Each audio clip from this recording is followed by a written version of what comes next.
শেষ চিঠি। একটি অচেনা শহরে একা থাকে আরিফ।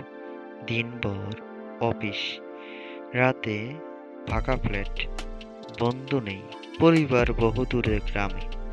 একদিন ডাক বাক্স খুলতেই পেল একটি চিঠি।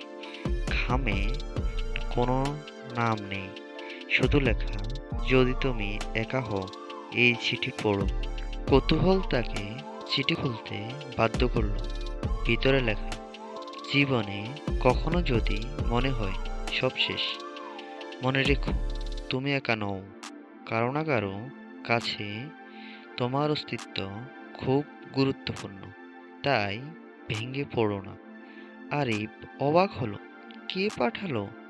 ভুলে আসা কোনো বন্ধু, নাকি কোনো অচেনা মানুষ? এরপর প্রতি সপ্তাহে এভাবে একটি নতুন চিঠি আসতে লাগলো। প্রতিটি চিঠিতেই অদৃশ্য কারো উৎসাহ। আজ আকাশটা দেখেছো? তোমার জন্যই সূর্য ওঠে। কষ্টগুলো কেবল সাময়িক।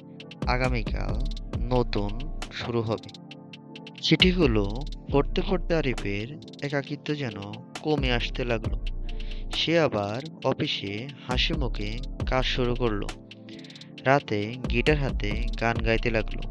কয়েক মাস পর হঠাৎ চিঠি আসা বন্ধ হয়ে গেল। প্রতিদিন অপেক্ষা করেও কিছু পেল না। ভিতরে অদ্ভুত এক শূন্যতা। একদিন সাহস করে পোস্ট অফিসে গেল। সেখানে কর্মচারী জানালো, আমাদের এক বৃদ্ধ স্বেচ্ছাসেবক নিয়মিত একাকী মানুষের উদ্দেশ্যে চিঠি লিখতেন। কিছুদিন আগে উনি মারা গেছেন। আরিফের চোখে পানি চলে এলো। হয়তো বৃদ্ধ মানুষটা তাকে চিনতেন না, তবুও তার জীবন বদলে দিয়েছিলেন। সেদিন থেকে আরিফও প্রতিজ্ঞা করল, সেও অচেনা মানুষদের জন্য চিঠি লিখবে, যাতে কেউ একা না থাকে।